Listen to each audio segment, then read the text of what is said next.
L'objectif de cette conférence, c'est d'essayer de faire un point sur les questions de transition agroécologique et énergétique et de mettre sur la table une question qui est très importante, d'une éventuelle compétition entre énergie et alimentation.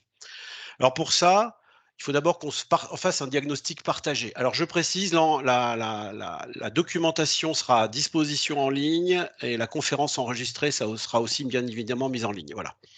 Et pour les gens qui sont à distance, vous pourrez poser vos questions par le chat dès que vous en avez, mais on répondra bien évidemment à la fin. OK? Donc, ah oui, il faut que je change le mode présentateur pour les gens qui sont à distance. C'est parfait. Voilà, vous avez tout bien comme il faut. Donc, on va se mettre d'accord sur le bilan et les origines des GES en agriculture et en agroalimentaire parce que on est une filière qui présente une spécificité très forte. C'est-à-dire que l'agriculture, c'est 3% de la consommation énergétique. D'accord? Donc en gros, c'est pas le débat. C'est pas le débat, la consommation énergétique de l'agriculture. Sur les 1600-1700 TWh d'énergie finale, l'agriculture, c'est moins de 3%. Donc pourquoi on est mis au cœur du débat? Et d'ailleurs, pourquoi on existe même sur ce schéma? Vous voyez, c'est le petit trait vert, aucun intérêt. Donc en fait, l'agriculture est mise dans le débat parce qu'en fait, il y a un découplage très fort entre cette émission, cette consommation d'énergie et les émissions de gaz à effet de serre. L'agriculture, c'est 20% des émissions pour 3% de la consommation énergétique. Donc c'est déjà un élément important à comprendre et on va voir pourquoi. C'est-à-dire que cette émission, alors c'est sur le territoire national et on va parler de 3 gaz.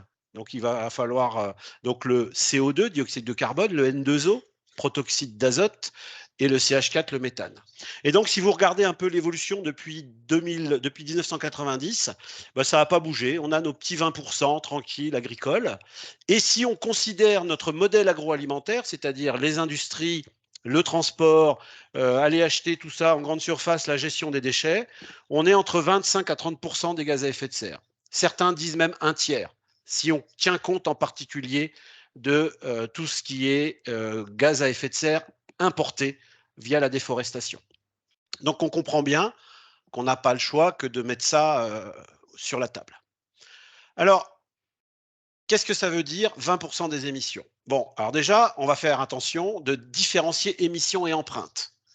Je pense que tous les gens ici doivent être très clairs, mais il y a plein de gens qui ont déjà cette info, mais je préfère la préciser.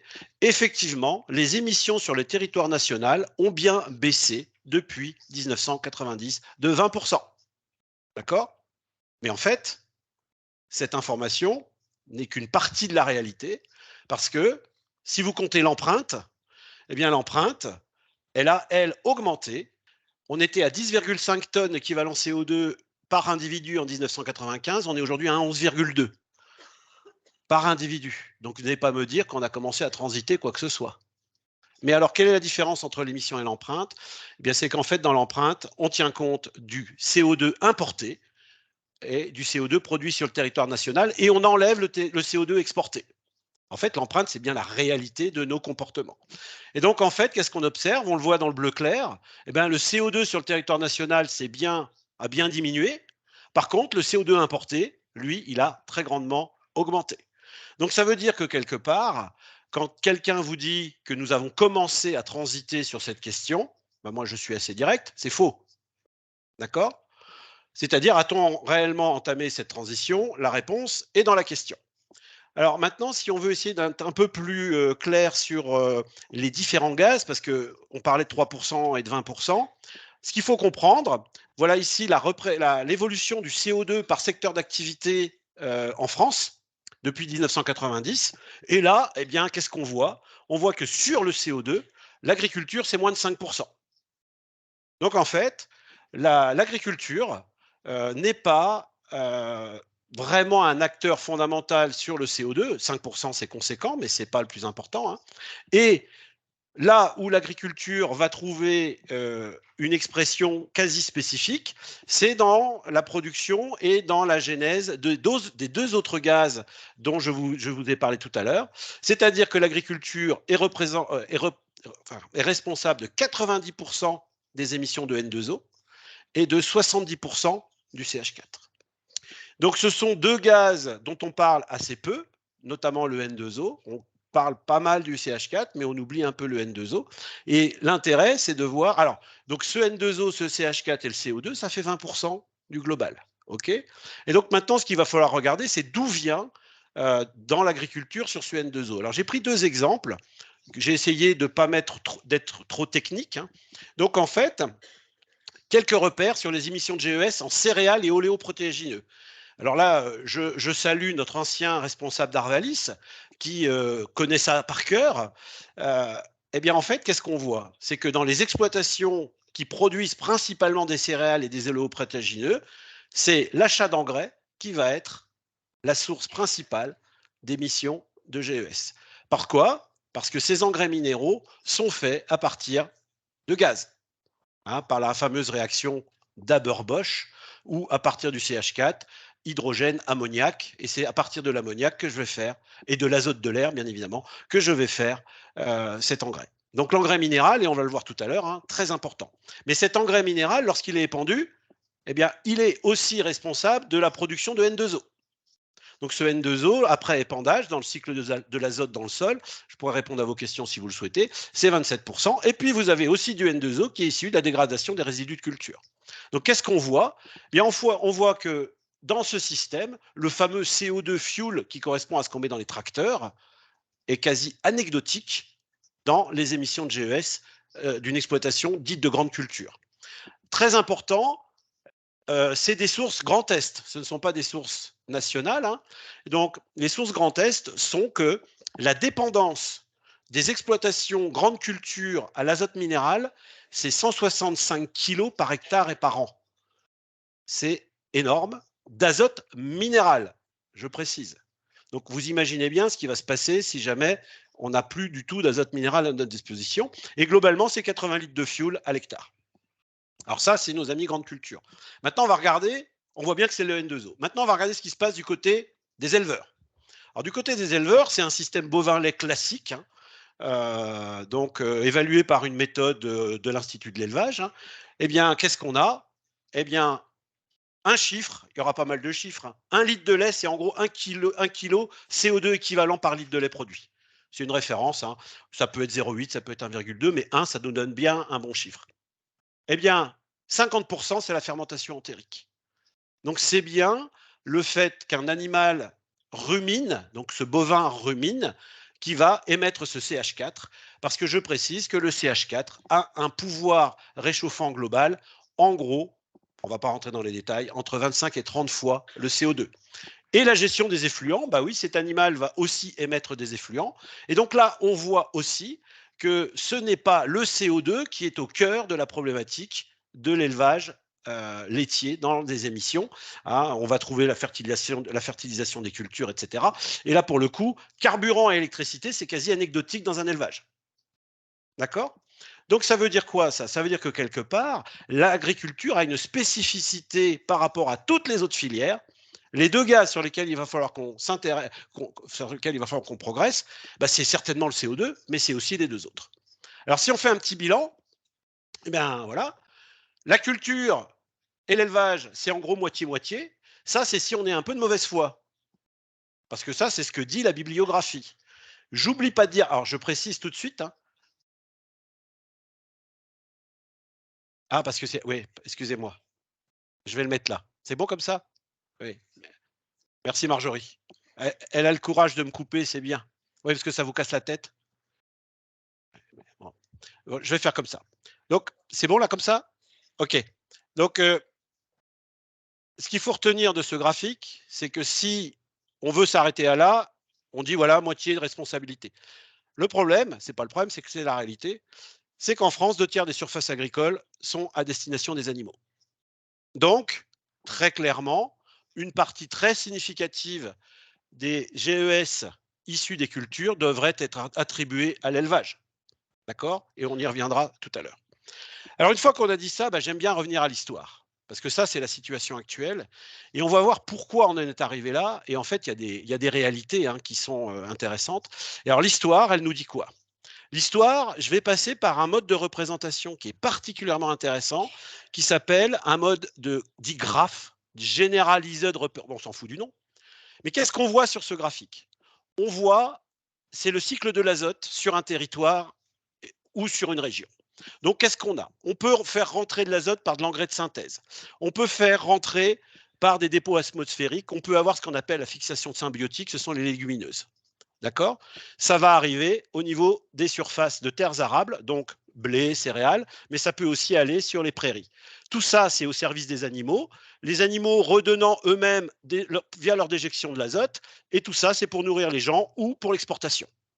Voilà, ça c'est une mode de représentation. Si vous avez bien compris comment ça fonctionne, bien vous allez voir qu'il est extrêmement intéressant parce qu'il permet de regarder ce qui s'est passé en Picardie, par exemple. Picardie 1852. Qu'est-ce qu'on a? Ben, on n'a pas d'azote. D'accord? Pourquoi? Parce que la réaction Haber-Bosch, elle a été inventée et elle a été utilisée de manière intensive après la Deuxième Guerre mondiale. Donc là, en fait, l'azote provient quasi exclusivement de la fixation des légumineuses. OK? Redistribué sur les terres arables, un peu sur les prairies, un peu dans le cheptel, très peu d'export. On arrive à nourrir 1,5 million d'individus avec ça.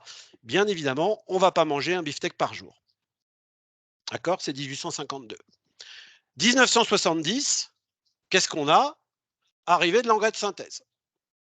Donc cet engrais de synthèse qui va d'un seul coup venir compléter, suppléer et très largement supplanter les légumineuses, va arriver et va me permettre de faire de l'export. Et donc en fait, cet engrais de synthèse devient le sang de notre agriculture. OK? Ça, c'est 1970. Je nourris pas plus de monde, hein. Par contre, j'exporte. Et 1900, et alors j'ai la même chose fait en 2010, hein. Je remercie vraiment Julia Lenoé d'avoir fait ces travaux. Paf, 2010.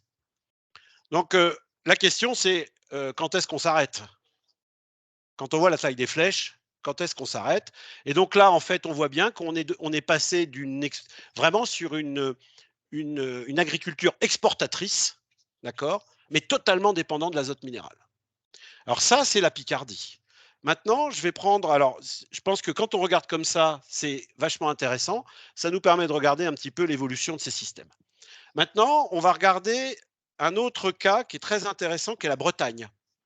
Donc la Bretagne, pareil, hein, fixation symbiotique. Alors là, pas grand monde. Un peu de terres arables. Alors, Bretonne 1852, vous imaginez, hein, on ne mange pas des animaux tous les jours, hein, etc. On utilise les fameuses gadous. Alors, qu'est-ce que c'est que les gadous? Bah, c'est de toute façon, on revalorise les déjections humaines, très clairement. Hein, on est dans un cycle où on a compris qu'il fallait revaloriser les déjections humaines. Alors ça, c'est 1852. Alors, qu'est-ce qui se passe chez les Bretons? Bah, chez les Bretons, il se passe la même chose qu'en Picardie, arrivée de l'engrais de synthèse, mais quelque chose de nouveau. Vous regardez import d'aliments pour animaux. Donc c'est quoi? C'est l'arrivée du soja qui nous vient directement d'Amérique du Sud, qui vient apporter une nouvelle source de protéines. Et donc là, d'un seul coup, on va pouvoir commencer à produire des animaux au service de l'alimentation humaine et au service de l'export. Donc ça, c'est 1970. Et bien évidemment, 2010, vous pouvez bien imaginer que nos amis bretons, on comprend mieux pourquoi ils ont un peu des petits problèmes d'épandage d'azote si vous regardez les flèches d'import d'azote qui proviennent directement du soja. Alors, entre 70 et 2010, le soja a eu une propriété particulière. Il est OGM.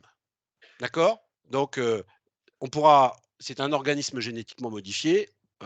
Je vous donne l'info, on pourra débattre tout à l'heure. Donc, on voit bien là qu'on a ici une double dépendance, une dépendance d'azote minéral et une dépendance de soja, alors qui est une légumineuse. Hein. Donc le soja lui-même n'est pas super dépendant de l'azote minéral quand il est produit dans le Brésil, au Brésil ou en Argentine. Il pose d'autres problèmes par ailleurs. On pourra y revenir si vous voulez. Voilà un petit peu le. Je crois que ces schémas sont très très explicatifs d'en fait notre dépendance absolue dans l'agriculture de tous ces systèmes. Et alors, on a voulu regarder si c'était un peu pareil dans d'autres pays. Et on a regardé ce qui se passait. Alors, voilà la Bretagne. Hein. On voit bien, moi, je trouve que celui qui a inventé cette méthode, elle est très, très visuelle. Ben, on a regardé ce qui s'est passé aux États-Unis maintenant. Alors, aux États-Unis, on commence en 1870, là, c'est le rouge. Le rouge, ce sont les surfaces. OK? Non, pardon, le bleu sont les surfaces, le rouge, c'est la production. Et qu'est-ce qu'on voit? C'est que jusqu'en 1930, 1920, l'augmentation de la production peut se faire par augmentation des surfaces. C'est directement relié. À partir de 1910, il n'y a plus de surface disponible parce que nos amis américains ont utilisé toutes les surfaces. Et qu'est-ce qui se passe? La reprise de production, elle a lieu après la Deuxième Guerre mondiale avec l'arrivée de l'azote minéral. Donc, là aussi, on a un système qui, en gros, pour faire simple, hein, on a un système agricole et alimentaire aujourd'hui qui est dépendant complètement des énergies fossiles via ce qu'on met dans les machines, via les engrais, via le phosphore, ce phosphore qui lui est minier, via les phytosanitaires et les antibiotiques. Donc l'arrivée des antibiotiques après la Deuxième Guerre mondiale a permis de concentrer les animaux dans des systèmes industriels. On a essayé de le faire entre les deux guerres, mais on n'avait pas d'antibiotiques efficaces et ces animaux mouraient. Et de la technologie. Voilà aujourd'hui le système dans lequel on est, qui est très clair, hein, qui a permis de nourrir les gens à pas cher. Il faut en être conscient. C'est pas moi qui le dis, c'est Monsieur Rastouin, qui est un très grand sociologue de l'alimentation, qui dit que ces systèmes industriels ont permis de très clairement diminuer le prix de l'alimentation. Mais évidemment, tout ça en générant des externalités négatives, et on le verra toute seule. Alors la question qu'on peut se poser, c'est est-ce que le système est à bout de souffle? Voilà. Alors, en posant la question comme ça, il se passe quelques trucs depuis quelques mois. Hein. Vous avez tous entendu un peu de la géopolitique. Et donc, on va regarder. Alors ça, c'est les tarifs du 27 septembre 2022. C'est le prix du gaz. Le prix du gaz, en 2014, retenez le chiffre, hein, c'était entre 10 et 20 euros le mégawattheure. On s'en fout de l'unité, c'est pas important. Le 27 septembre 2022, sur le marché, il est à 173 euros. Donc, il est x8. Ce gaz qui sert à faire quoi? Comme on l'a vu, les engrais, et qui sert à faire plein de choses. Et si vous regardez un peu ce qui se passe notamment en Grande-Bretagne, où les habitants ne sont pas protégés par le bouclier énergétique, et nos entreprises en France qui ne sont pas elles-mêmes protégées par le bouclier énergétique, elles ont des factures x5, x10 en termes énergétiques. Donc ça, c'est sur le gaz. Donc petit problème. Sur l'électricité, c'est encore plus la fête.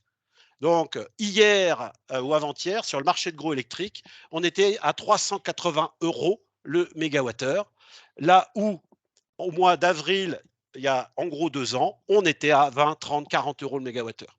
Donc, on est confronté aussi avec des systèmes énergétiques qui sont complètement. Alors, je ne suis pas là à expliquer pourquoi on en est là. Je suis là à le contester, à le constater. Et qu'est-ce que ça donne? Eh bien, en agriculture, vous avez ce qu'on appelle un indicateur qui s'appelle l'IPAMPA. C'est un terme un peu. En fait, c'est un indicateur de prix moyen au niveau agricole. C'était une base 100 en 2015. On était, il y a un an, à 100. En juillet 2022, on est à 137.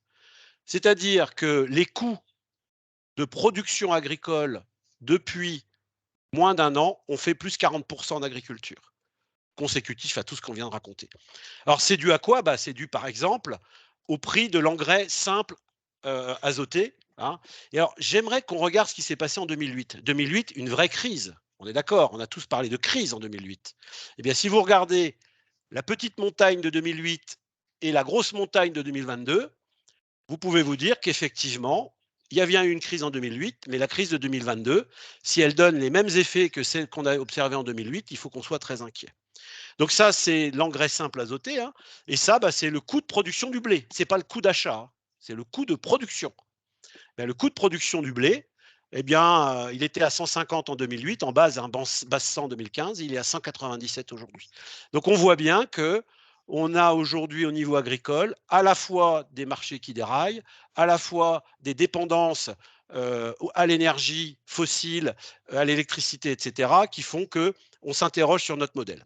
D'autant plus que ce modèle, eh bien, il faut être très honnête, il a des externalités négatives. Et je vais reprendre un travail qui a été fait par une université suédoise sur ce qu'on appelle les 9 limites planétaires.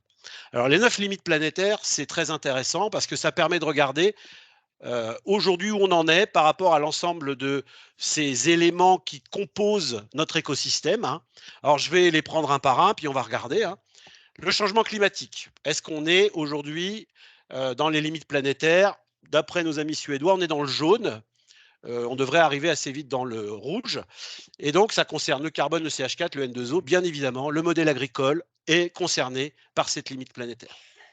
Les fameux cycles biogéochimiques, azote et phosphore, j'en parlerai pas, on en a déjà parlé. Le phosphore, on est presque dans le rouge, et l'azote, on a très clairement des écosystèmes qui sont totalement perturbés par une surutilisation de l'azote dans certains secteurs. D'accord? Donc, ces cycles biogéochimiques ne sont pas respectés. Alors, tout ça, c'est dit par des académiques suédois, ce n'est pas Yves Leroux qui vous en fait la démonstration. L'intégrité de la biosphère, je n'irai pas plus loin, hein, sur la biodiversité, vous avez tous entendu parler des problématiques de biodiversité. La modification des écosystèmes, notamment par la déforestation importée. Donc, on se pose un certain nombre de questions, hein. Quand on importe comme ça des millions de tonnes de soja qui arrivent directement au port de l'Orient pour alimenter nos cochons, nos poulets et nos vaches, eh bien, nous procédons à de la déforestation importée. De manière assez récente, la qualité de l'eau était vraiment l'entrée principale. On parlait des pesticides. Aujourd'hui, on parle de qualité d'eau, mais on parle aussi de quantité d'eau. C'est-à-dire qu'on a été 2022, vous voyez bien qu'on peut forcément penser à ces questions. Donc derrière, il y a des débats. Est-ce qu'il faut mettre des bassines partout pour stocker de l'eau? Qu'est-ce qu'il faut faire pour garantir une production agricole pérenne? Et puis quelque chose dont on ne parle pas souvent, mais tant qu'à faire, allons-y. L'agriculture est aussi en partie responsable de la production de ces fameux particules, les fameuses PM2,5, PM10, notamment par l'ammoniac. Donc, le constat est quand même difficile. Et moi, je crois que c'est important. Il faut qu'on partage le diagnostic si on veut avancer. Si le diagnostic n'est pas partagé, on ne pourra pas avancer sur des pistes de solutions. Pour terminer, quelque chose qui n'est pas du tout du rôle de nos amis agriculteurs ni de la filière, c'est la question des inégalités. J'ai l'obligation de parler des inégalités. Pourquoi? Et donc là, vous avez un rapport qui est sorti très récemment sur les inégalités dans le monde et il y a un pointage de la France. Et donc sur la France, c'est très facile à comprendre, hein. La population française émet 8,7 tonnes de CO2 par an. Alors que ce soit en émissions, en empreinte, on s'en fout un peu, ce n'est pas la question. Les 1% les plus riches émettent 77 tonnes. Les 10% les plus riches émettent 24,7 tonnes. Et je vais juste préciser que pour être dans les 10% les plus riches en France, il faut qu'un foyer fiscal déclare au-dessus de 60 000 euros. Donc vous voyez, on n'est pas forcément dans des niveaux totalement délirants de revenus. Les 40% sont à 9,3 et les 50%, la moyenne des 50% sont à 5. Donc, très clairement, je n'en ferai pas le cœur de mon débat, mais très clairement, si on ne parle pas des inégalités dans notre système, je ne vois pas comment ça peut bouger. Et là, il y a un vrai débat à avoir. Est-ce qu'il y a vraiment des gens qui ont envie de bouger dans certaines classes de la population française? En posant la question comme ça, j'en donne la réponse. Donc, je viens de faire un diagnostic et je vais en faire une conclusion rapide pour qu'on soit bien tous sûrs qu'on est d'accord. Et si vous n'êtes pas d'accord, on le reprendra dans la discussion. D'accord? Très bien, je ne vais pas le relire, hein. Vous savez lire. Une dépendance aux énergies fossiles, à mon sens, une transition qui n'a pas été entamée, des impacts environnementaux qui s'accélèrent, des marchés qui déraillent, une transition nécessaire dans tous les secteurs. Et là, je ne me fais pas le porte-parole des shifters, hein. Je veux dire, sobriété, efficacité, énergie décarbonée, c'est quand même une base. Okay, on pourra revenir d'ailleurs sur ce que réellement ça veut dire et qu'est-ce que ça induit. Je crois que très peu de gens mesurent les efforts qu'il va falloir faire. Quand on entend Monsieur X dire qu'il faut débrancher le Wi-Fi, on va dire que l'effort va rester assez limité. Il va falloir régler les inégalités au cœur de notre modèle. Et puis, bien évidemment, on va revenir sur notre travail. Comment on va pouvoir faire évoluer le secteur agricole et alimentaire qui concerne tout le monde? Donc pour ça, on a inventé un nouveau concept. Alors je vais vous en parler rapidement parce qu'il me fait rire. On a inventé le mot bioéconomie. Alors ça, Si vous voulez passer pour quelqu'un qui a vraiment réfléchi, vous parlez du mot bioéconomie. Alors, qu'est-ce que c'est que la bioéconomie? La bioéconomie, c'est ça. C'est la substitution du carbone fossile par du carbone renouvelable. C'est magique, non? Ça veut dire donc, de manière un peu provocante, que si j'ai suffisamment de biomasse, alors la biomasse, c'est tout ce qui est végétal, aquacole, forestière, maritime. Si j'ai suffisamment de biomasse pour substituer mon pétrole, mon gaz, mon charbon, et que je peux nourrir les gens avec, la fête. Un petit coin de table, de calcul de coin de table qu'on fait avec les étudiants de l'ENSAIA montre qu'en gros, dans notre système actuel de consommation énergétique, d'alimentation et de notre mode de vie, on n'a pas 20% de la biomasse disponible pour faire tout ce qu'on a à faire. Donc clairement, le schéma que je vais vous montrer là, qui apparaît intellectuellement particulièrement intéressant et vraiment un avenir, ce serait de dire, regardez, j'ai des bioressources aquacoles, forestières, agricoles, je fais un arbitrage alimentaire, non alimentaire intéressant, je réponds aux besoins humains, je fais une restitution de biodéchets, je respecte la biosphère tout en produisant des services écosystémiques. Moi, je dis que tout ça, c'est magique. D'accord? Et donc, cette bioéconomie, c'est quelque chose de très intéressant malgré tout, il ne faut pas l'oublier. Mais il faut juste prendre un peu de recul. Et puis en fait, il y a aujourd'hui, il y a deux écoles. Alors vous avez d'abord la définition institutionnelle. Vous la lirez. Hein. C'est la bioéconomie et l'ensemble des activités, ça vient du ministère de l'Agriculture. Rien de plus que ce que je viens de vous dire, avec assez peu de recul. Deuxième, donc ça c'est la définition générique. Alors voilà, vous avez des gens qui disent la bioéconomie institutionnelle dit que en fait, ce sont les nouveaux relais de croissance.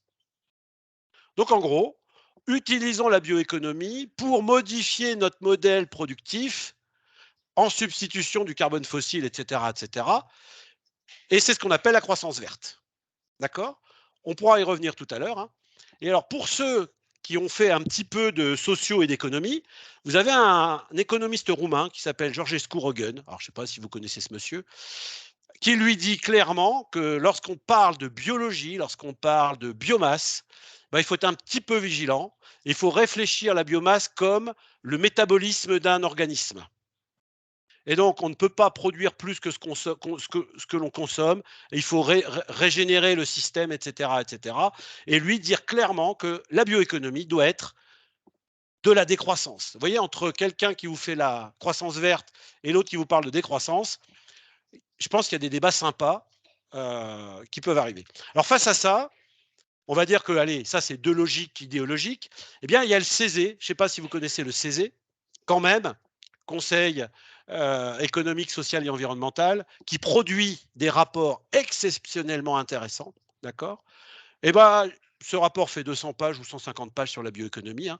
Toutes les références sont dans le document. Et je vais citer ce que dit Christian Couturier de Solagro, qui dit quelque chose d'intéressant. La bioéconomie moderne ouvre aussi pour nous un nouveau paradigme, parce qu'il est sans doute, alors il a mis sans doute pour éviter de se faire allumer, exclu de remplacer à l'identique, en termes de volume, les matières fossiles ou par les bioressources. Parce qu'on sait que les surfaces agricoles et forestières ne suffiraient pas. Il faudrait être téméraire pour y songer. Donc, voilà une phrase un petit peu alambiquée pour dire exactement ce que je répète depuis 5 minutes. On n'en aura pas assez et il va donc falloir qu'on fasse attention. Et donc, en fait, la vraie question qu'il va falloir qu'on se pose, et là, il faut qu'on ait un débat citoyen, c'est quelles limites, quelle hiérarchie entre les usages, quelles conditions de production des ressources, quelle efficacité, quels besoins de consommation. Parce que de toute façon, la première des questions, c'est mon système de production doit répondre à mon système de consommation. Donc, si je ne réfléchis pas à mon système de consommation, je ne pourrai pas répondre au système de production. Donc, on va y revenir. Alors pour ça, vous avez la politique. Alors, vous avez l'Europe. L'Europe a sorti en mai 2020, mai 2020, ça tombe pas bien, mai 2020. Donc, mai 2020,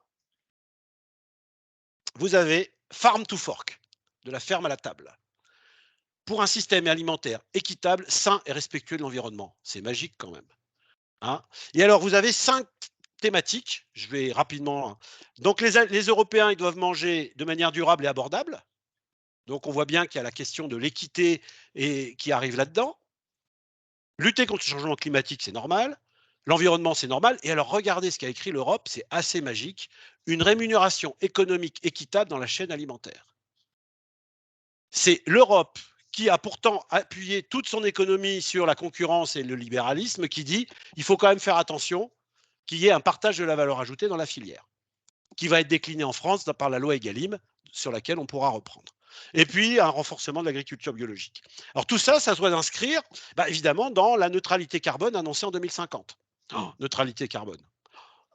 Qu'est-ce que ça veut dire? Mon Dieu. Et avec un point d'étape de moins 55% en 2030. Alors 2030, c'est quand? Vous vous retournez, on est en 2030. Hein. Donc là, c'est rock'n'roll, comme dirait l'autre. Mais après tout, on est en Europe. Et donc, qu'est-ce qu'a fait la France? La France décline la politique européenne dans cette fameuse SNBC, Stratégie nationale bas carbone. Alors moi, je l'adore, hein, cette SNBC, hein, parce qu'en fait, je crois que j'aurais pu écrire la même chose. Alors, en haut, vous ne voyez pas, hein, mais c'est écrit la transition écologique et solidaire vers la neutralité carbone. Il y a le mot solidaire, toujours. Et voilà ce que ça donne. En fait, vous avez quelqu'un qui a dit, on est en 2017, en France, on émet en gros 500 millions de tonnes équivalent CO2. Voilà. Je sais qu'avec les nouvelles technologies, je pourrais en stocker 100. Je trace une droite. Entre 2017 et 2050, je trace une droite. Et j'arrive à moins 5% par an. Moins 5% par an, c'est ce qu'on a vécu pendant le Covid. Alors, le Covid, c'était moins 7. En fait, il nous faut un Covid par an, là. Alors, il ne faut pas un, il faut qu'un Covid s'ajoute à un autre Covid. Bon, une fois qu'on a dit ça, c'est une politique publique. Hein. Donc, évidemment, moi, j'ai lu la SNBC comme tout le monde. Hein. On peut se poser des questions sur les hypothèses de la SNBC. Dans la SNBC, on continue à écrire qu'il y aura de la croissance. Donc, écrire de la croissance, c'est compliqué. Je pourrais revenir sur la notion de découplage tout à l'heure. On a très bien montré qu'aujourd'hui, il n'existait pas dans notre société de découplage énergie-PIB. Il y a une relation directe entre l'énergie et le PIB. Donc, s'il y a moins d'énergie, ça sera compliqué de faire du PIB, sauf à avoir de l'énergie totalement décarbonée. Ils font une approche en émission, pas en empreinte. Bon, ça, c'est encore un détail. Ils considèrent qu'on va être capable de stocker du carbone un peu partout sans problème. Là aussi, on peut y réfléchir. Et puis, ils mettent en place la question de la sobriété sans réfléchir forcément à ce que ça peut donner dans nos comportements. Mais, comme dirait l'autre, admettons. Admettons que tout va bien. Alors là, on va maintenant essayer de faire un peu 2-3 calculs, quelques chiffres. Voilà la situation française en 2018. En émission, j'entends. Hein, en émission. Donc, en gros, 400, allez, retenez, ça varie, etc., entre 400 et 500 millions de tonnes d'équivalent CO2 par an. Hein. Donc, on voit bien l'agriculture, le bâtiment, même combat, hein, et puis l'industrie. Tout ça se partage, en gros, un 20%. Hein, et puis, vous avez le transport qui est un peu au-dessus. Voilà. Et donc, qu'est-ce que dit donc la SNBC? C'est facile, vous prenez la SNBC, vous regardez la dernière page, et vous avez, voilà, ce qu'on va faire en 2050. Alors, pour être vigilant, j'ai essayé de vous montrer, il faut regarder ça. Donc, regardez l'échelle, je ne suis plus à 500, je suis à 90. Donc, c'est-à-dire que la France ne devra pas plus émettre que 80 millions de tonnes. J'étais à 500. J'ai donc bien divisé par 6.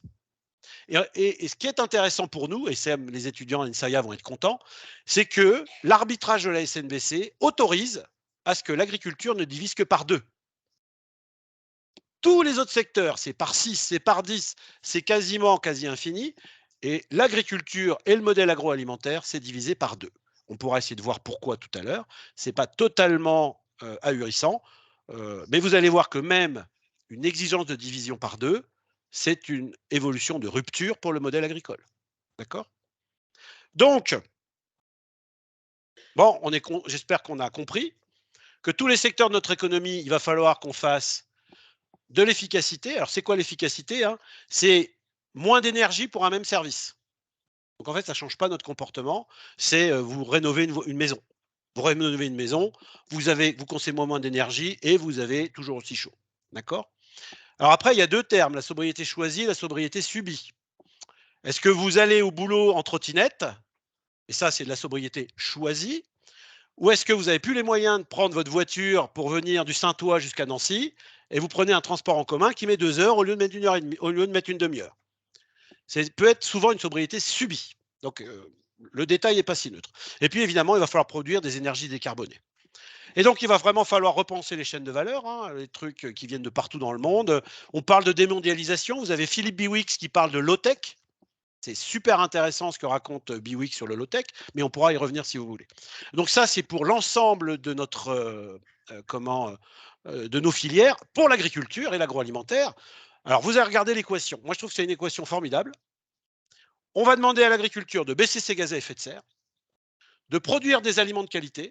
On va lui demander de produire de l'énergie décarbonée. On va lui demander de produire des matériaux, de la chimie verte. Ça doit être un puits de carbone et tout ça dans des conditions environnementales améliorées. Voilà l'équation qui est donnée aux étudiants. Voilà l'équation qui est donnée aux étudiants actuels de l'agro et on va travailler là-dessus. Alors pour ça, eh bien, vous avez plein de scénarios. Moi, j'en ai repéré 5. Il y en a plus que ça, hein. Donc vous avez le premier scénario, c'est le scénario RTE qui est sorti en 2021. Alors qui s'intéresse simplement au mix électrique, mais vous allez voir, il est assez intéressant. Alors chacun d'entre eux fait entre 200 et 600 pages, hein.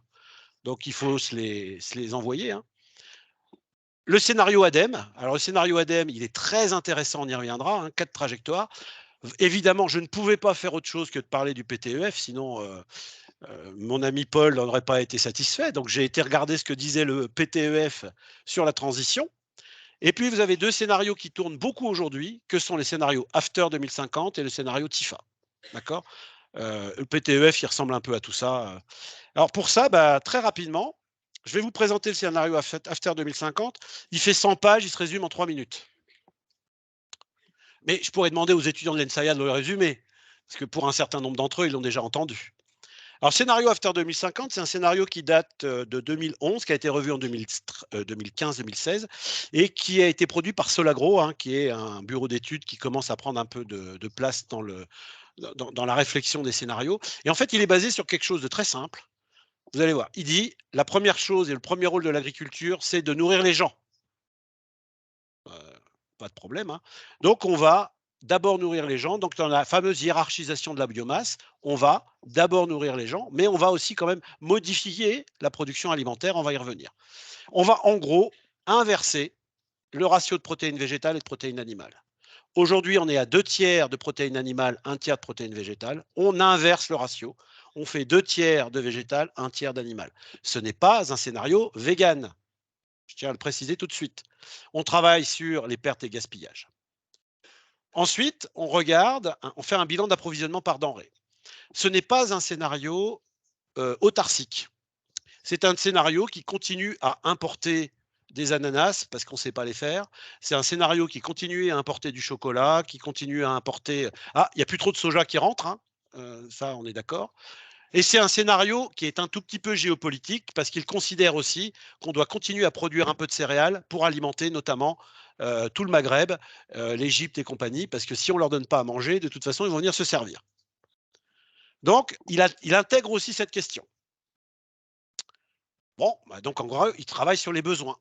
Besoins alimentaires, importation, exportation. Donc après, faut laisser bosser les agronomes. On travaille sur le système de culture.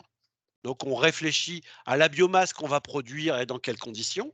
Ensuite, on travaille sur le système d'élevage, hein, parce que dans After, il reste de l'élevage. Je suis prof de zootechnie à l'école, hein, donc je le précise quand même. On va calculer les surfaces agricoles, donc c'est un modèle qui est assez simple à expliquer.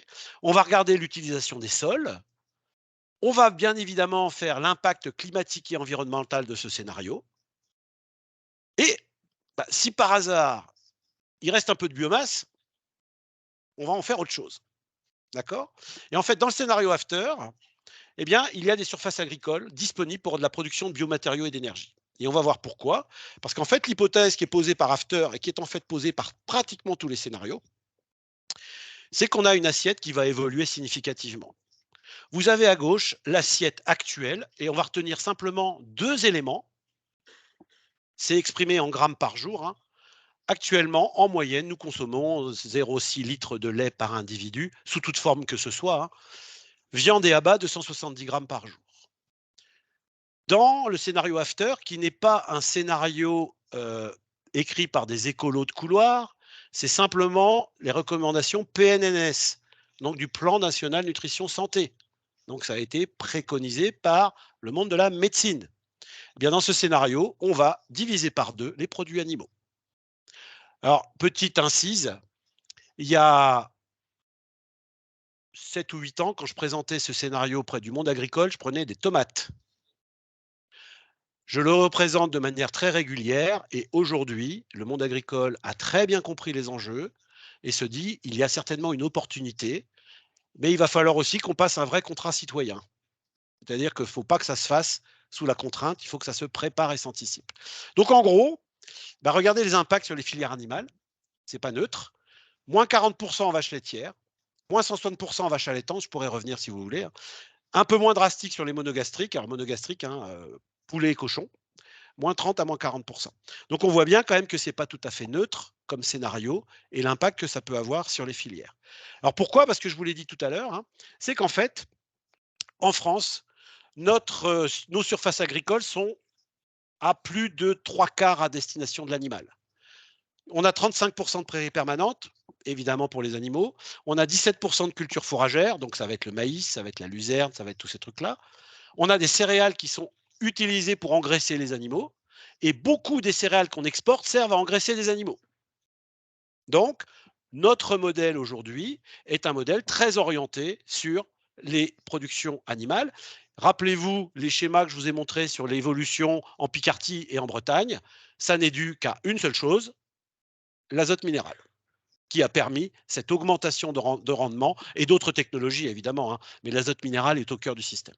Alors face à ça, eh bien, l'évolution de l'assiette permet de concevoir un autre modèle agricole.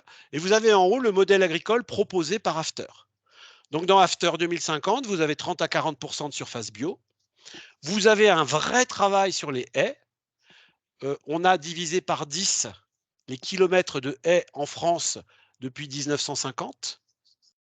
Les haies, c'est fantastique, ça stocke du carbone, c'est de la biodiversité, c'est plein de choses intéressantes. Donc, on a payé les paysans pour arracher les haies, on va repayer les paysans pour remettre des haies, mais ce n'est pas très grave. Moi, attention, je ne remets pas en cause ce qui s'est fait il y a 30 ans. Par contre, maintenant qu'on a fait le diagnostic, il faut qu'on soit capable de changer.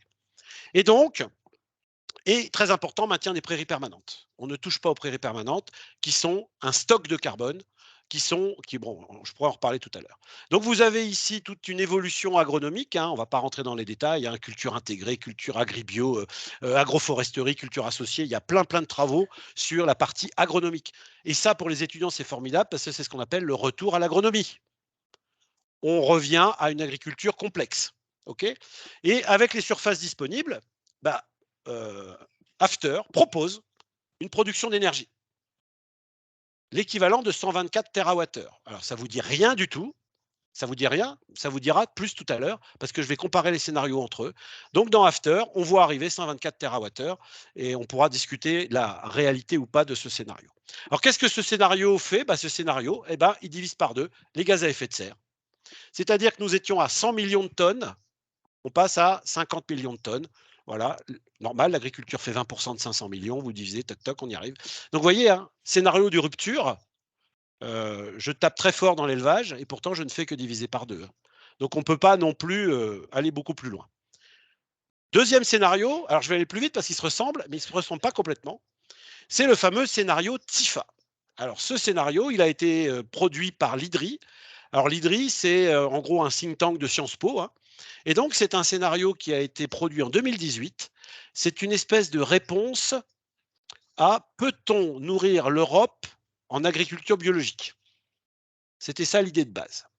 Et donc, ce scénario TIFA a un certain nombre d'hypothèses.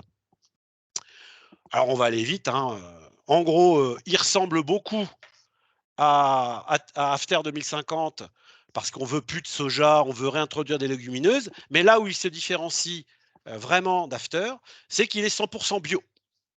Donc, plus de pesticides, plus d'azote minéral. D'accord? Donc, on est dans une évolution très forte du modèle. une entrée très forte des prairies naturelles, hein, un redéploiement des prairies permanentes. En gros, TIFA est un scénario de production de services écosystémiques. C'est vraiment l'entrée. Et donc, contrairement à After, il ne touche pas aux ruminants. Parce qu'on développe les prairies. Et dans le scénario TIFA, il est fait une hypothèse forte, c'est que les prairies pourront capter le CO2 qui était les équivalents CO2 produits par les ruminants. Là aussi, il y a actuellement des débats sur cette question. Je pourrais y revenir si vous le souhaitez. Par contre, dans TIFA, on divise par 2 les produits animaux. Mais ce n'est pas les mêmes par 2. C'est que dans TIFA, on ne touche pas à la viande bovine et on divise par 3 la viande blanche. Pourquoi? Parce qu'on fait l'hypothèse que la viande blanche, ce sont des poulets, ce sont des porcs qui, eux, viennent manger des céréales que nous, on peut manger.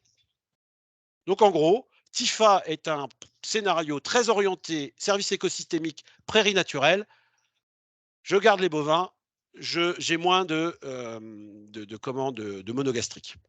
Alors, dans TIFA, il y a quand même une grosse différence avec After. Hein. On va le voir tout de suite. Alors, TIFA produit des services écosystémiques. Alors, il y en a plein. Vie du sol, parcelles cultivées, paysages, etc., etc. On pourra y revenir si vous le voulez. Par contre, TIFA fait un arbitrage très clair. Il n'y aura pas de production de biomasse à des fins énergétiques. Donc, dans le scénario TIFA, il y a 0 tonnes dédiées de biomasse à la production énergétique. Pour différentes raisons, c'est que déjà, il y en a beaucoup moins, parce que quand on passe en bio, il y a une perte de productivité, c'est naturel, hein, même si on y met des légumineuses. Hein. Et c'est aussi, pour TIFA, une forme de crainte de développement des agrocarburants en France qui, pour TIFA, est un échec, et une peur que la méthanisation en France se transforme comme en Allemagne. Donc, on voit bien qu'on a 2 scénarios là qui sont, quand on les regarde de loin, apparaissent équivalents, mais pas du tout en fait. Et actuellement, sachez que TIFA et After s'échangent des notes entre eux pour essayer de convaincre qui aurait raison, chercher celui qui aurait une hypothèse un peu fragile, etc. Et il y a des débats très réguliers entre ces 2 scénarios. Alors le PTEF là-dedans, le PTEF, ça revisite un peu ces 2 scénarios. Mais alors, j'aimerais bien rencontrer les gens qui l'ont écrit parce qu'ils sont encore plus drastiques sur la consommation de viande. Donc, dans le PTEF, je passe de 33 en viande rouge à 7 en grammes par jour. Il ne va plus nous rester beaucoup de beefsteak. Hein. Donc, en fait, rappelez-vous, hein, TIFA garde à peu près la viande rouge. After divise par 2, un peu plus de par 2 la viande rouge. Là, j'ai une division par 4, par 5 de la viande rouge dans le PTEF. OK ? La volaille est mieux préservée, 26-12, et c'est normal parce que la volaille, c'est la viande la plus efficiente. Quand vous donnez en termes de calories, c'est l'espèce qui transforme le mieux l'énergie consommée en matière, en viande, pour faire simple. Sur le lait, là aussi, c'est assez intéressant, hein, les choix. Hein. Donc, sur le lait brut, sur les yaourts, ça dézingue. Par contre, sur les fromages, il y a un certain... On préserve. Bah oui, comme dans tous les autres scénarios, on veut garder nos AOC quand même. On veut continuer à manger nos bons fromages. Hein. Il ne faut quand même pas rigoler. Hein. On voit bien que sur les fromages, il y a moins de... Et alors, intéressant, hein, le scénario PTEF, il travaille sur l'empreinte. D'accord? C'est pour ça qu'on n'a pas tout à fait les mêmes chiffres. Donc, il tient compte aussi de tout ce qu'on va importer. Et dans le PTEF, le chocolat et compagnie, on le garde. Hein. Donc, on voit bien qu'il y a des hypothèses qui sont assez similaires, mais il y a quelques différences. Et donc, que dit PTEF sur l'énergie? Alors, sur l'énergie, c'est très clair, tout ce qui est bioéthanol, 0. Donc, ce qu'on a appelé les agrocarburants de première génération, on n'en veut plus, pour des raisons sur lesquelles on pourra revenir. Et moi, ce qui m'a intéressé, c'est le biogaz, évidemment. Je regarde le biogaz. Bon, dans le biogaz, il y a 2 hypothèses. Il y a le PTEF et le PTEF+. D'accord? Et donc là, on parle... Alors, nos amis du Shift Project parlent en millions de tonnes équivalent pétrole. Les énergéticiens de la méthanisation parlent en térawattheures. Donc, j'ai fait un peu la conversion. Donc, en fait, dans le PTEF, on est entre 38 térawattheures ou 70 térawattheures en fonction des hypothèses. Rappelez-vous, After, c'est 124. D'accord? Très vite, donc j'en ai encore pour 5 minutes et j'ai fini. Le scénario ADEME. Alors, le scénario ADEME, vous avez 4 hypothèses. Alors, je vais pouvoir vous les détailler, mais rien que le nom, ça vous parlera. Donc, le scénario 1, c'est génération frugale. En gros, vous vous déplacez à vélo, vous prenez plus l'avion, vous mettez un pull et vous mangez plus beaucoup de viande. Voilà, par du bio, division par 3 de la consommation de viande. Et attention, le scénario ADEME, hein, qui sont sortis en novembre 2021, ne traite pas que de l'alimentation, hein, traite de tout. Ils sont vachement intéressants. Coopération territoriale, bah, c'est un scénario qui pourrait ressembler à After, si on le faisait un petit peu comme ça, intéressant. Le scénario 3, c'est un scénario dans lequel on fait des efforts dans la consommation de viande, on augmente la part du bio, mais il y a l'idée de la croissance verte qui est là. Et puis le dernier scénario qui est formidable, c'est ne changez rien, la technologie va nous sauver. Donc en gros, on ne change rien. Si on baisse un peu sa consommation de viande, ne vous inquiétez pas, elle sera substituée par de la viande in vitro. On en est dans ces hypothèses-là, hein. Et donc, dans le pari réparateur, il y a un pari très très fort qui est de dire on va réussir à stocker tout le carbone ennemi dans les couches géologiques. Alors moi, je suis allé discuter avec mes copains de géologie, hein, qui m'ont dit on y travaille, d'accord. Et je dis mais si par hasard on n'y arrive pas, est-ce qu'il ne faudrait pas un plan B? Donc j'attends de voir où en sont mes copains géologues, en sachant que ce dont on parle, c'est pas pour dans 40 ans, c'est pour maintenant. Hein, c'est un peu comme certaines idées qu'on pourrait déployer dans 30, 40, 50 ou 60 ans. Moi, c'est qu'est-ce que je fais d'ici 2030? D'ici 2030, très clairement, on ne sera pas tout à fait prêt pour tout ça. Dernier scénario que je vous ai vous présenté. Alors oui, ah oui quand même. Dans ces 4 scénarios, l'ADEME propose au moins 100 TWh de méthanisation. Même dans le scénario frugal. Alors c'est rigolo parce que le scénario frugal, il va très bien pour des gens qui disent ah ouais, vive l'écologie, tout ça, là-bas, paf, 100 TWh de méthanisation. Ah, comment on fait? Ben, on pourra y revenir. Alors bien évidemment, dans l'ADEME, vous avez aussi le développement de l'éolien, vous avez le développement du photovoltaïque et notamment de l'agrivoltaïque. On pourra revenir à la question de qu'est-ce que c'est que l'agrivoltaïsme. Le dernier, c'est le RTE. Alors il est sorti, lui, en octobre 2021. C'est facile, hein. 6 scénarios électriques, donc ça n'est que l'électrique, hein, qui en gros, il y a 3 blocs. Il y a un bloc qui dit on peut être 100% ENR. Ils ne jugent pas de la faisabilité concrète, hein. Ils font des calculs très techniques. Voilà. Il y a un scénario qui dit il faut de l'ENR et on garde l'ancien nucléaire. Et puis il y a un scénario. Vous voyez, on a mis 1 heure avant de prononcer le mot nucléaire. C'est pas mal quand même. Quand on parle d'énergie, on est capable de ne pas mettre le nucléaire sur la table tout de suite, parce que ce n'est pas en fait la question aujourd'hui de l'agriculture et de l'agroalimentaire. Et donc, dans le scénario ENR et ancien et nouveau nucléaire, ce qu'on remarque, c'est que dans RTE, alors ils l'ont mis dans un petit coin, hein, parce que la production de biogaz, ce n'est pas leur problème, hein.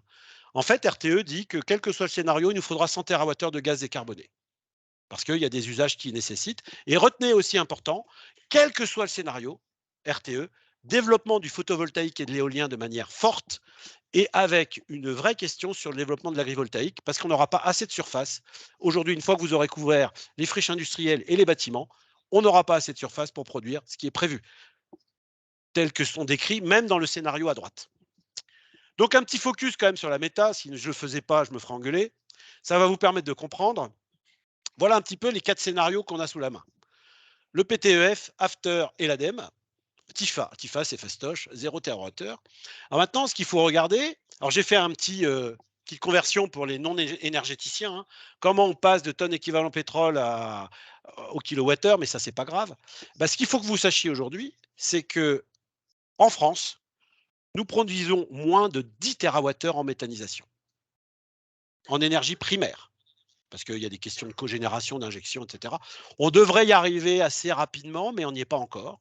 Ça veut dire, hormis le scénario TIFA qui s'interdit toute production, pour les autres, eh bien, il va falloir multiplier par 4, que ce soit pour le PTEF base, ou par 15 pour le scénario ADEME Max, qui est le pari réparateur, mais qui ressemble.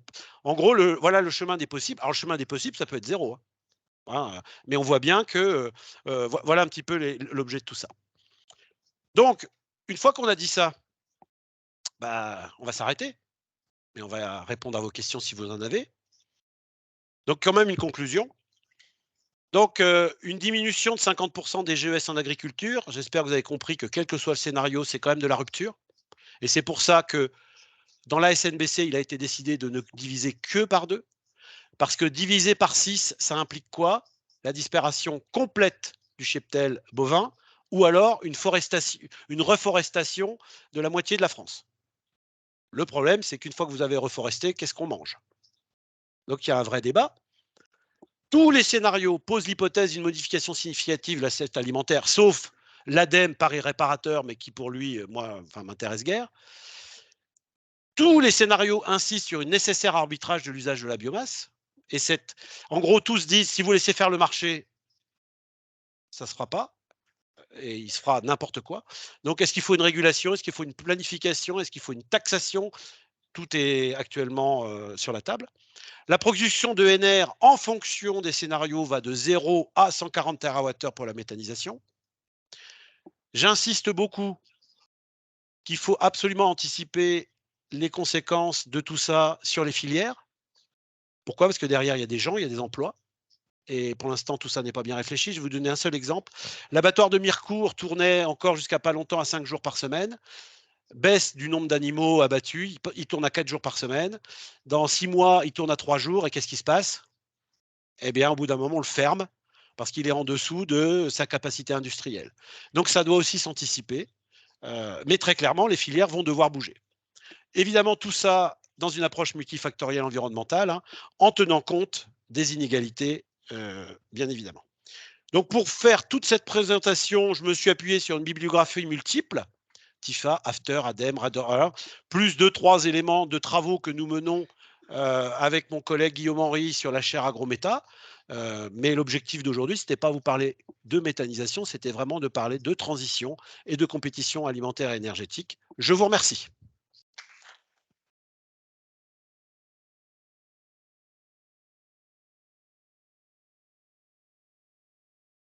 Je, voilà, donc je passe juste une consigne aux gens qui sont en distanciel. Si vous avez des questions, on passe par le chat. Donc je les vois là en direct. Je les ai sur mon téléphone. Alors je vous dis, hein, Marine dit oui, bravo, merci beaucoup. Super présentation. Vous voulez, je peux continuer si vous voulez.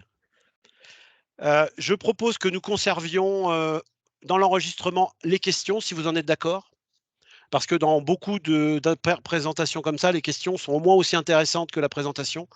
Donc, on essaye de poser des questions rapides. S'il y a des prises de position, je ne suis pas opposé aux prises de position. Il faut juste qu'elles ne prennent pas 3 heures.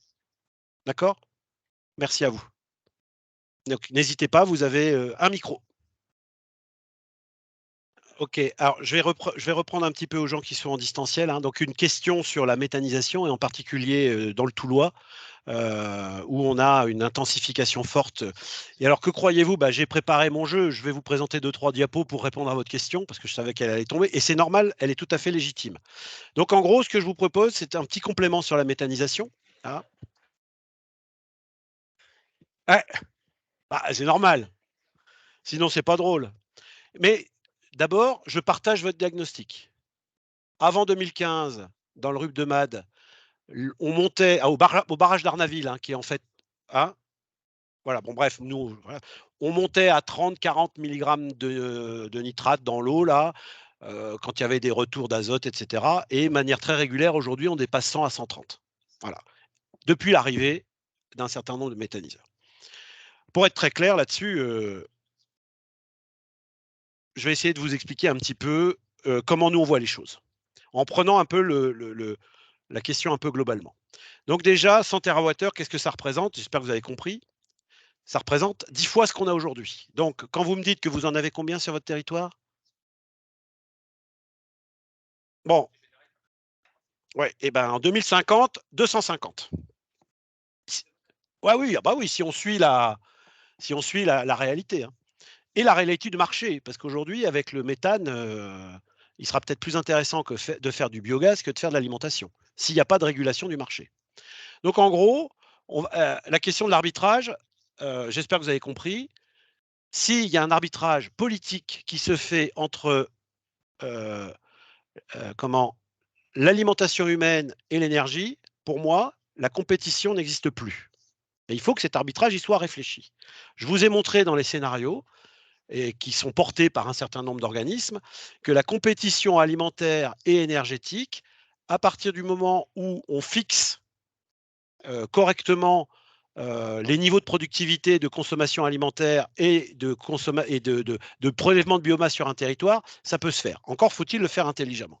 Donc, très clairement, et là je partage, on doit interdire les retournements de prairies. Voilà. On doit interdire, mais on n'est plus dans la. On n'est plus dans. On laisse faire, on est dans la réglementation. Ah bah oui, oui, mais alors je vais être clair, on n'a pas retourné les prairies à cause de la méthanisation. Ça fait longtemps qu'on a retourné les prairies. Et j'utilise toujours un argumentaire intéressant. Si on a moins de 1% de matière organique dans la Marne aujourd'hui, ce n'est pas à cause de la méthanisation. C'est à cause des pratiques de non-retour. Et donc, il faut qu'on change ça. Donc, on y va. Alors, ça veut dire quoi? Et ça, c'est quelque chose que j'ai présenté de manière très claire. On va revenir sur la gestion du digestat, qui est quelque chose qui vous intéresse. C'est-à-dire qu'aujourd'hui, est-ce qu'on doit continuer à autoriser l'épandage de digestat sur céréales à l'automne? C'est très technique et on peut en discuter. Pourquoi? Parce que le digestat, il devrait peut-être avoir un statut de fertilisant minéral. D'accord? Est-ce qu'on ne doit pas obliger d'augmenter la durée réglementaire pour le stockage? Parce que quand au mois de décembre, l'unité est pleine, eh ben, faut la vider. D'accord? Donc on a, et croyez-moi, on a à disposition les éléments techniques d'une gestion durable de la méthanisation. Ces éléments existent. Alors qu'après, il y ait de mauvaises pratiques, qu'il y ait une réglementation inadaptée, je suis prêt à le partager avec vous. Et des contrôles que l'on peut dire assez défaillants. Alors, il y a des nouveaux. On a un politique local, là, qui travaille un peu sur le sujet, je peux le citer parce qu'on le connaît, qui s'appelle Dominique Potier, qui essaye de faire avancer les dossiers. C'est pas facile. Mais moi, je crois qu'à un moment, moi, je ne suis pas là pour dire, je ne suis pas pro-méta en tant que tel. La méthanisation au cœur d'une réflexion agronomique, c'est une très bonne idée. Donc, il faut reprendre la méthanisation pour ce qu'elle est. Valorisation d'une biomasse, production d'un digestat au service de la production d'azote minéral, parce que pour ceux qui ne le savent pas, lors du processus de méthanisation, une partie de l'azote organique se transforme en azote minéral. Donc, pour venir substituer ce fameux azote minéral qui nous coûte si cher. Donc, encore faut-il le faire de manière durable. Et on est bien d'accord que sur le bassin versant du Rub de Made, ce n'est pas toujours bien fait. Je ne peux que partager. Mais on pourra en rediscuter. Enfin, c'est un débat sans fin. La Chambre d'agriculture de Meurthe-et-Moselle a produit un cahier des charges sur l'épandage. Je le signe dès demain. Mais ça n'est qu'un cahier des charges, ce n'est pas une réglementation. Voilà. Et il faut des contrôles.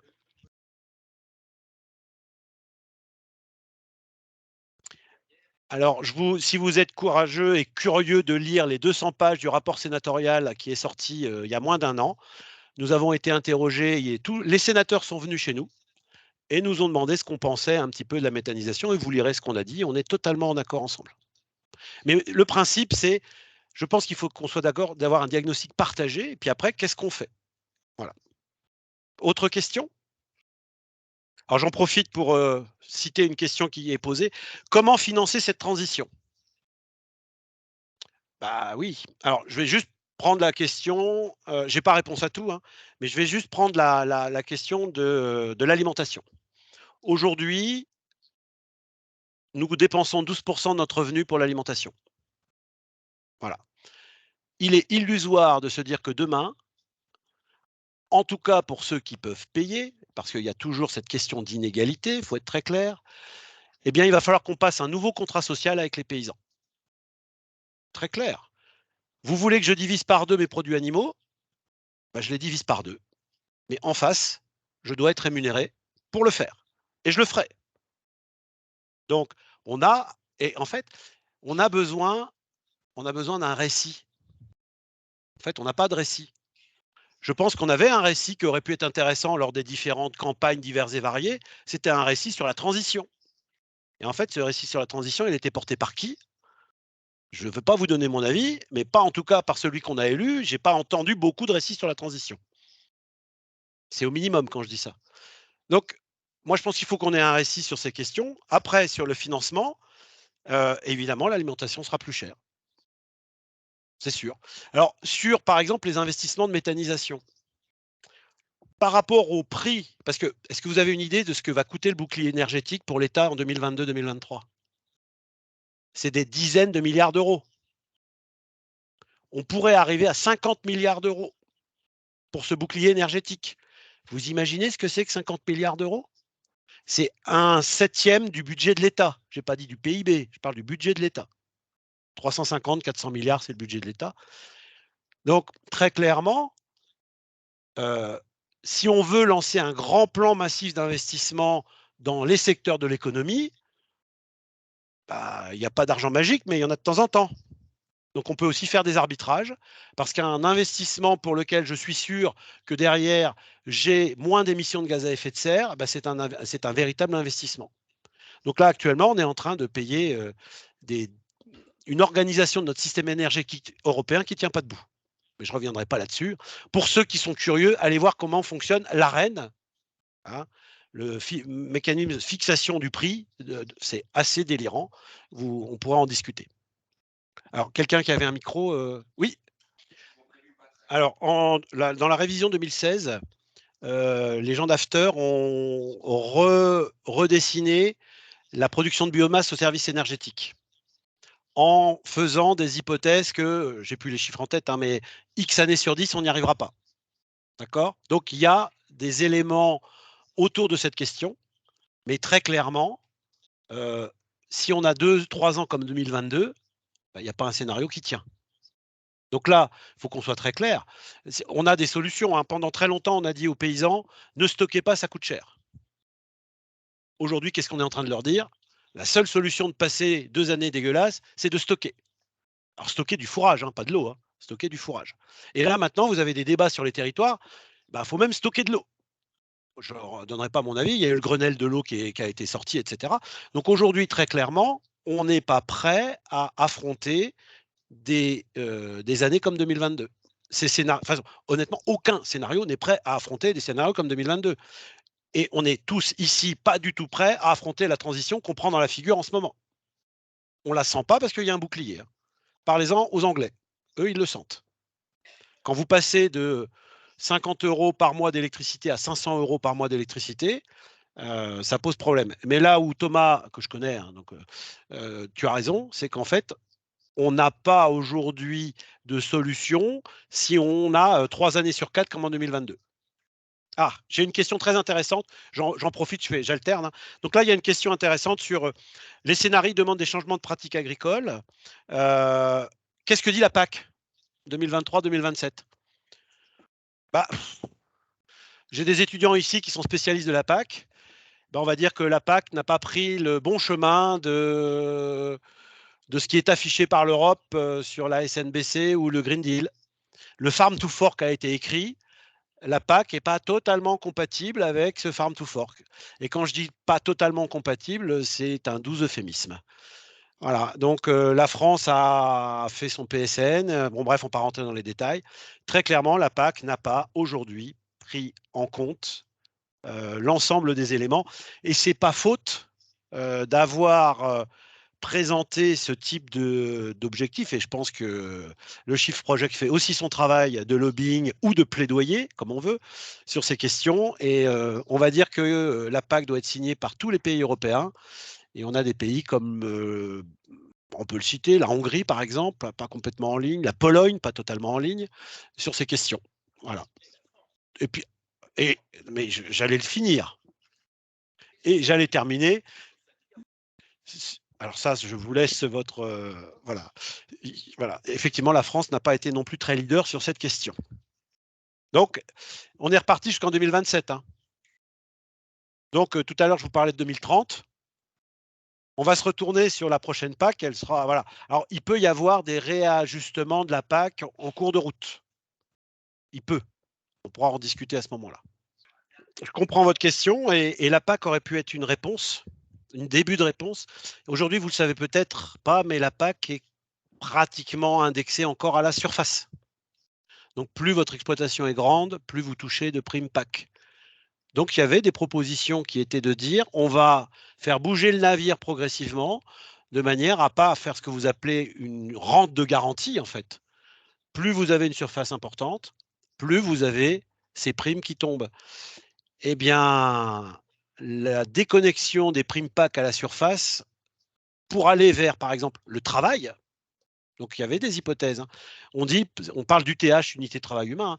Pourquoi on ne ferait pas passer une partie de cette politique agricole commune qui est plutôt indexée à la surface et on va l'indexer à l'UTH, a été proposé mais n'a pas été retenu. Voilà. Donc ça fait totalement écho à ce que vous. Nous n'avons pas encore transité et ce n'est pas encore garanti qu'on le fasse facilement. Voilà, je partage votre analyse. La baisse de l'élevage va-t-elle entraîner le retournement des prairies? Alors, ça, c'est une vraie question qui est posée dans beaucoup d'endroits. Ben non, il suffit d'interdire. Je vous dis, vous voulez rouler à 130, ben on a tous des bagnoles qui peuvent rouler à 200, on nous a dit on reste à 130. Ben, interdisons. Et alors après, on va se dire, ah oui, mais comme il y a moins d'animaux, qu'est-ce qu'on va faire de tout ça? Eh bien là, vous avez quelque chose qui est en train d'émerger, qui est un peu compliqué parce que c'est pas facile à admettre, mais une prairie permanente sur laquelle vous allez épandre 30 unités d'azote. C'est une prairie permanente qui va garder cette biodiversité, qui va tout faire. Elle va vraiment être très positive. Cette prairie permanente, actuellement, pour l'élevage, elle va être fauchée, elle va être pâturée, et certains proposent de la laisser aller jusqu'au 1er juillet, 15 juillet. Elle va perdre sa valeur alimentaire, vous la fauchez, et ce que vous récupérez, vous le méthanisez. La méthanisation est tout à fait capable de valoriser ces éléments, donc de manière. Donc, vous voyez, on arrive à quelque chose qui était inadmissible il y a 5 ans, de se dire on peut avoir des prairies permanentes qui conservent la biodiversité, bien évidemment, sauf si on met 150 unités d'azote dessus. Donc, mais au prix de l'azote aujourd'hui, on ne le fait pas. Ouais, donc, on a de nouvelles propositions sur les prairies permanentes, mais la première des choses, c'est qu'on interdit le retournement, ça c'est évident. Mais pour rassurer, hein, aujourd'hui, comme ça a été dit tout à l'heure, les prairies qui ont été retournées, bah, il n'y en a plus beaucoup à retourner, quoi. C'est-à-dire que ce qui reste, c'est que le potentiel agronomique est quand même plus terrible, quoi. Antoine, alors la question d'Antoine Perry, c'est est-ce qu'il fait une agroparitech, c'est-à-dire est-ce qu'il déserte? Ou est-ce que, en fait, la question est comment faire en sorte que dans le monde agricole, on puisse faire bouger les lignes? Alors moi, je répondrais déjà qu'il n'y a pas que le monde agricole, hein. C'est-à-dire que dans une société, il y a ce qu'on appelle les normes sociales. Aujourd'hui, il y a 200 ans, 300 ans, vous vouliez tuer quelqu'un, vous pouviez le tuer à 5 heures du matin dans le pré. Aujourd'hui, on ne peut plus. Je vais donner un autre exemple en Suède.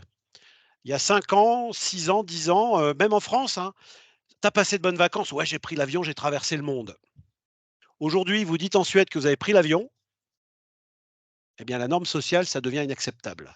Ce qu'on appelle le flixcam. Donc, c'est dans la norme sociale, prendre l'avion, c'est devenu plus du tout quelque chose de sexy. Eh bien, ça veut dire qu'en fait, une norme sociale, ça prend du temps à rentrer dans la société et elle ne concerne pas que le monde agricole. Elle concerne aussi nous, citoyens, parce que le niveau de connaissance des citoyens sur cette question, et s'il n'y a aucun mépris, aucune stigmatisation, mais proche de zéro. Proche de zéro. Donc, à un moment, après, on a d'autres problèmes. On a des problèmes où quand tu vas interroger un grand groupe, une coopérative, elle n'arrive pas à faire cette rupture. Parce que ça veut dire, tu imagines, un grand groupe laitier que je ne citerai pas, leader national, international sur le lait, tu lui dis, Coco, dans les 30 ans, c'est division par 2. Alors lui, il va comprendre, oui, c'est division par 2. En France, le reste, je l'exporterai. Ah non, non, non, sur le territoire, c'est fini. Donc, on a aussi, on va dire, un rapport de force à établir, des jeux d'acteurs compliqués qui font qu'effectivement, et les normes sociales. Ça va prendre beaucoup de temps. Et c'est là où il ne faut pas rêver, ça ne va pas prendre 5 ans, ça peut prendre une génération entière. Et on le voit avec les jeunes aujourd'hui, vous n'êtes pas les mêmes que ceux qui y a 10 ans. Et je ne vous raconte pas, quand j'étais dans cette école, il y a quelques années, j'étais assis dans cet amphi, je n'ai jamais entendu le mot pesticide, environnement, bien-être animal. C'était il y a 30 ans, un peu moins. Maintenant, les étudiants de l'école en entendent parler un peu régulièrement, je pense. Donc voilà, ça va prendre du temps. Demain matin, tu seras toujours emmerdé.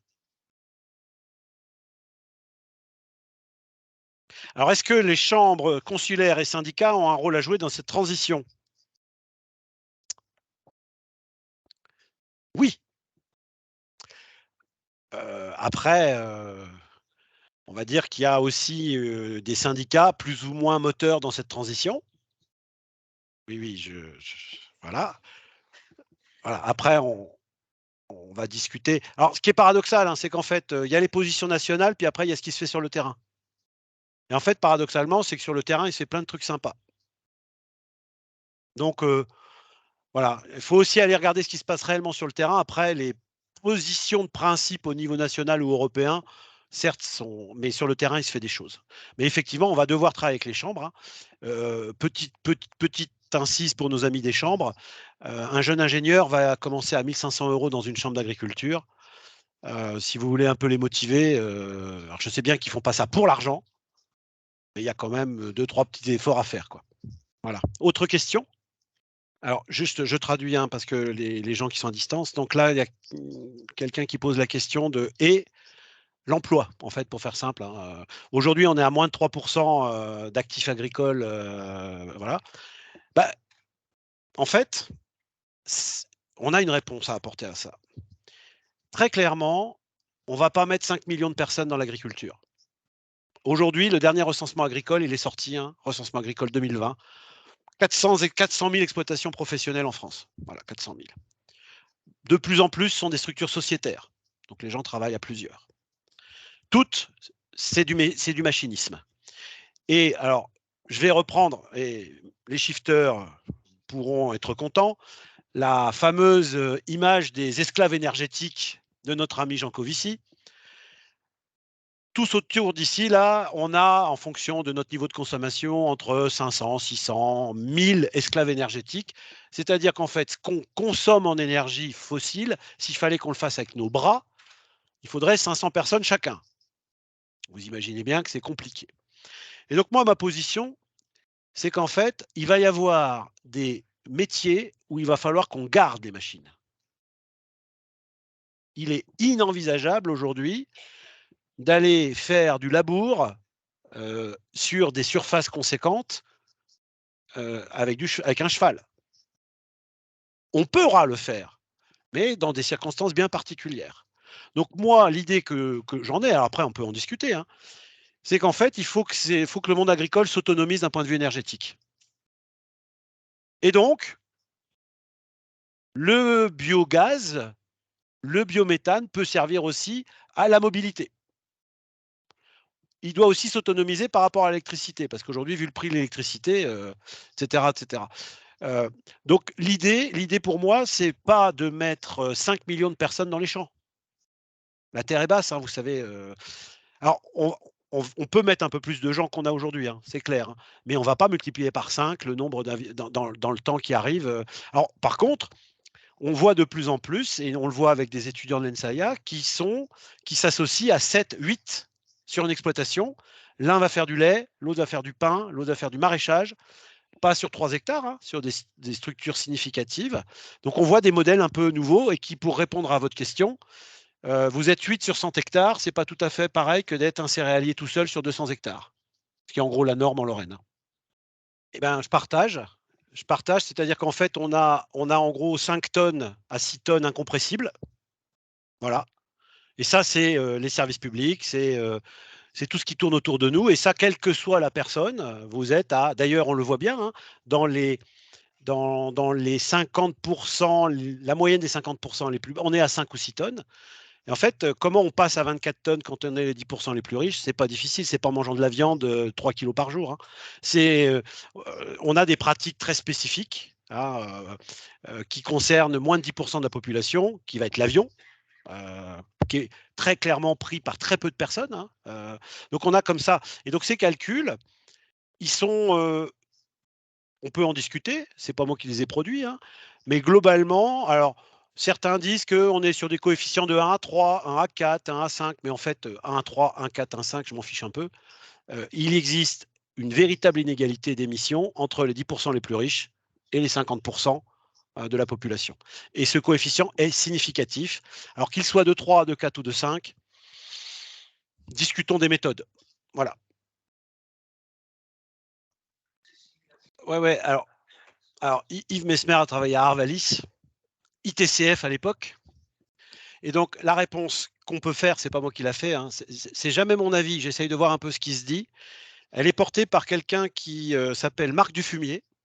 Alors, Marc Dufumier porte bien son nom, hein.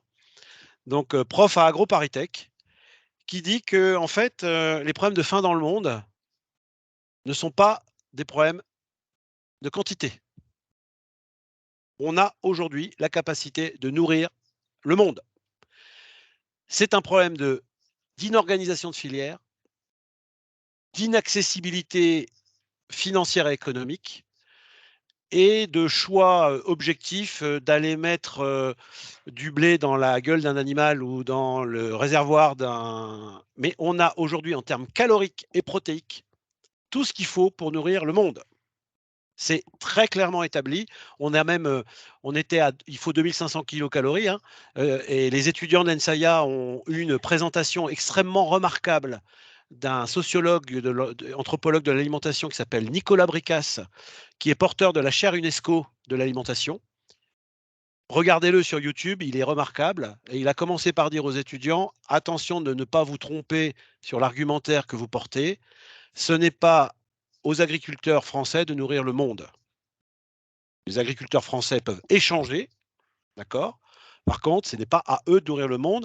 Il y a tout ce qu'il faut dans le monde pour se nourrir. Donc après, bien évidemment, est soulevé des questions extrêmement complexes de modèle économique, de partage de richesses, etc., etc. Donc voilà un petit peu la réponse qui est portée par Marc Dufumier et Nicolas Bricas, qui est effectivement, moi aussi, j'ai été formé il y a quelques années à dire, et en fait, un certain nombre d'agriculteurs portent encore ce message.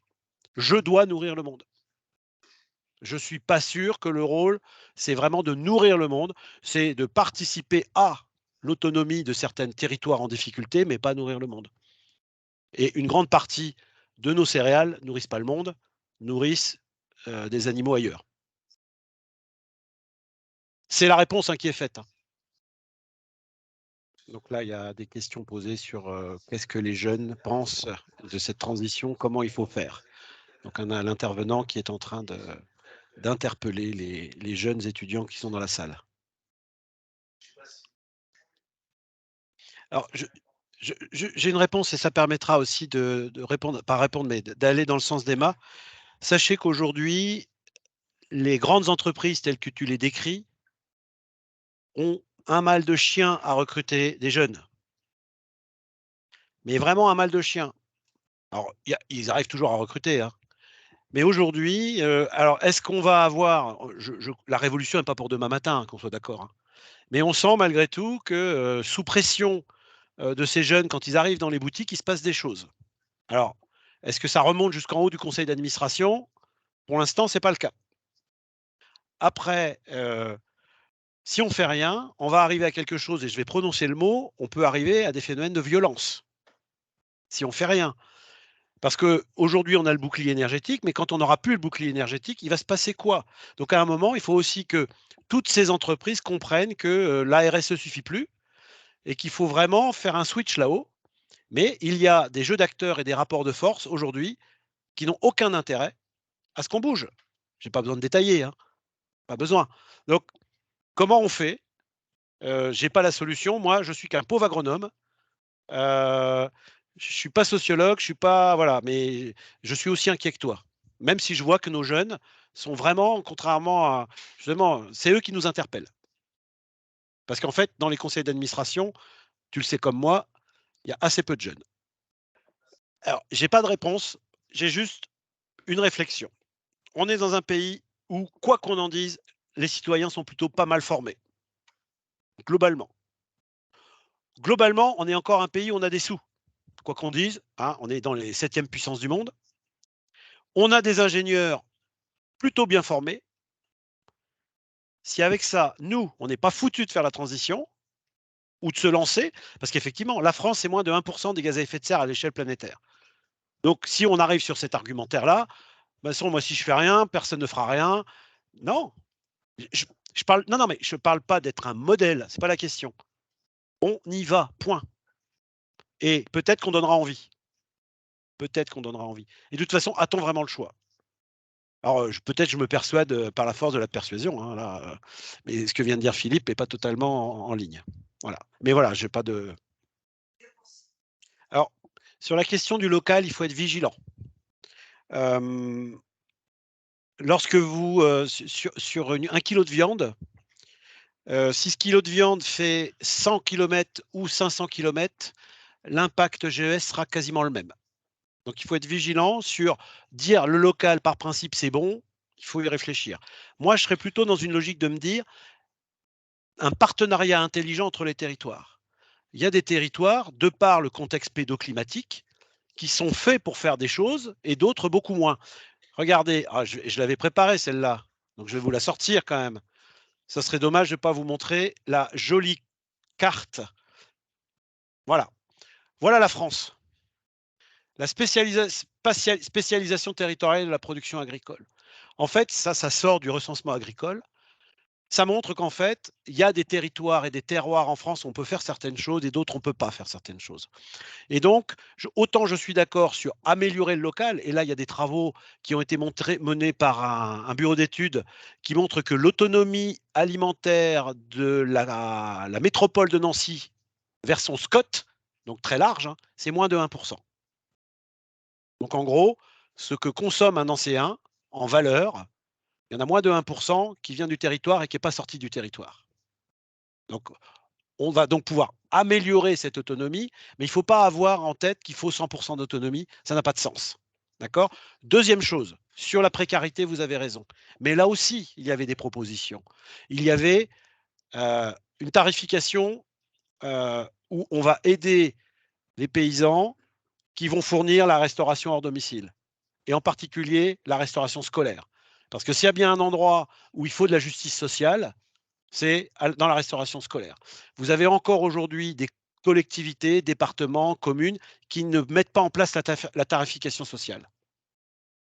Voilà. Donc, il y a aussi des leviers qui ne sont pas que des leviers agronomiques. Il y a des leviers politiques sur la question de la précarité.